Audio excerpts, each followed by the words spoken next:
Supreme court का आदेश, NEET परीक्षा का पूरा रिजल्ट ऑनलाइन डालें। ये सुप्रीम कोर्ट ने आदेश दिया है। शनिवार दोपहर 12 बजे तक ये जानकारी डाली जाए। छात्रों की पहचान सार्वजनिक ना हो, ये भी सुप्रीम कोर्ट ने कहा है। तो ये बड़ा आदेश सुप्रीम कोर्ट की तरफ से आया है। शनिवार 12 बजे तक ये पूरी जानकारी डाली जाए। आयुष मेरे साथ बने हुए हैं, इंडिया न्यूज संवाददाता। आयुष, क्या कुछ कहा गया है इस आदेश में? पूरा आदेश क्या है? अभी पूरा आदेश तो नहीं आया होगा, लेकिन क्या इसका जिस्ट है?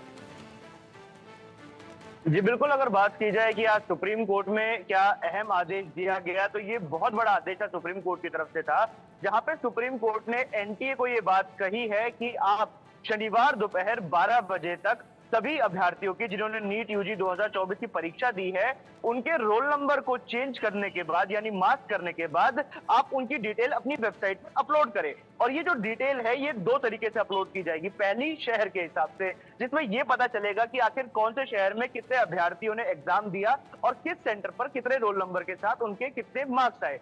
दूसरा जो होगा वो होगा केंद्र के हिसाब से, यानी एग्जामिनेशन सेंटर के हिसाब से, कि एक पर्टिकुलर एग्जामिनेशन सेंटर पर कितने अभ्यर्थियों ने पेपर दिया था, उनमें से कितने बच्चों के कितने मार्क्स आए हैं। अब ये करना क्यों जरूरी था, ये मैं आप लोगों को बताता हूं। सबसे पहले जब ये बात उठाई गई सुप्रीम कोर्ट में, तो जो काउंसिल था, काउंसिल की तरफ से ये बात हुई है कि जो अनियमितता है उसका डेटा एनटीए ने नहीं दिया, वो डेटा छुपाने की कोशिश की गई। एनटीए ने कई सारी ऐसी चीजें हैं जो अपने हलफनामे में नहीं बताई, और इसका एक एग्जाम्पल भी दिया, और ये एग्जाम्पल बहुत दिलचस्प था। उन्होंने बताया कि बहादुरगढ़ का एक स्कूल है, उस स्कूल में जो एग्जाम पेपर है वो कैनरा बैंक के थ्रू पहुंचा, जबकि देश भर में बाकी जगहों पर जो पेपर था वो एसबीआई के थ्रू पहुंचा। आयुष, तो ऐसी कुछ अशोक अनियमितता कुमार थी सिंह भी जिसके हमारे चलते साथ आ गए हैं, काउंसलर हैं।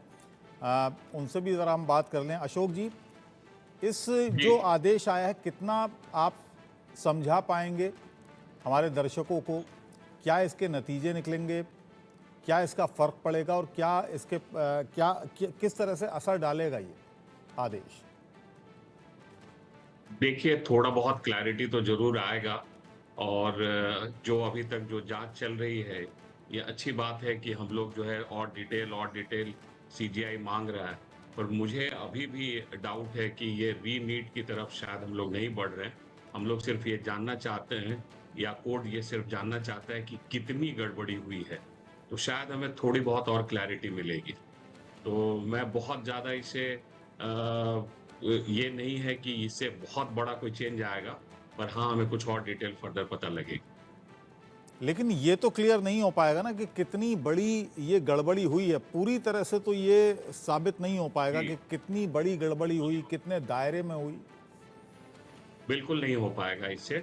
और ये जो कई सवालों के जवाब इससे मिलना बड़ा मुश्किल है। और एक दूसरा चीज ये भी है कि सरकार हो या एजेंसी हो, ये सब चाह रहे हैं कि जल्द से जल्द इसका कुछ कंक्लूजन हो। इवन स्टूडेंट्स, क्योंकि वो बहुत इम्पेशेंट हो रहे हैं, तो हम इसमें बहुत ज्यादा लंबा समय भी लगाना वो भी उचित नहीं होगा।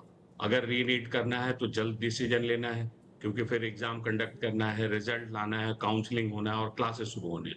और अगर नहीं करना है तो आप अगर थोड़े बहुत समय के बाद जितनी ज्यादा इसके अंदर में से करप्ट बच्चों को हटा सकते हैं, उसको हटाने का प्रयास करना।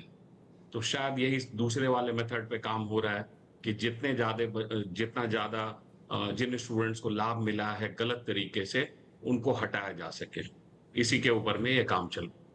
जी, ये जो जानकारी उपलब्ध कराने को कहा है सुप्रीम कोर्ट ने एनटीए से, ये जो जानकारी है वो क्या होगी?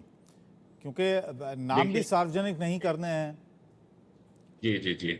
इससे जो है एक ये पता लगेगा कि एक पर्टिकुलर सेंटर पे या एक पर्टिकुलर सिटी पे अगर क्वेश्चन पेपर लीक हुआ है तो उस किस मैग्नीट्यूड पे लीक हुआ है। अगर किसी एक ही सेंटर पे या किसी एक ही शहर में बहुत ज्यादा बच्चे हैं जो बहुत हाई रैंक लाए, तो एक ट्रिगर पता चलेगा कि शायद इसी शहर में या शायद इसी सेंटर पे पेपर लीक हुआ था। क्या ये और भी इसी इससे के जानकारी हासिल हो जाएगी कि कितने स्टूडेंट्स ने अपना सेंटर चेंज किया? जी, उसके लिए भी पता चलेगा कि कितने कितने बच्चे जो 9-10 अप्रैल को जिन्होंने रजिस्ट्रेशन किया और उसके बाद उन्होंने कहाँ सेंटर चेंज किया और किस खास सेंटर पे ज्यादा बच्चे हाई स्कोर लाएं।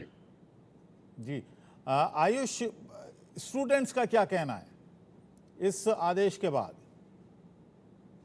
जी देखिए, कई ऐसे बच्चे हैं जिनसे मैंने खुद सुप्रीम कोर्ट के बाहर आज बात की थी, तो उनकी तरफ से ये बात कही जा रही थी कि अभी वो संतोष नहीं मिल पाया है। उन्हें संतोष इसीलिए नहीं मिल पाया है क्योंकि जब काउंसिल ने, यानी जो याचिकाकर्ता के वकील थे, उन्होंने ये बात बोली थी कि काउंसलिंग पर रोक लगा दी जाए। काउंसलिंग पर रोक इसलिए लगाई जानी चाहिए क्योंकि अगर एक बार काउंसलिंग शुरू हो जाती है, एडमिशन प्रोसेस शुरू हो जाता है, तो उसके बाद बच्चों को भी एक बार दोबारा सोचना पड़ेगा क्या वाकई में अब रीनीट का फायदा होगा या नहीं।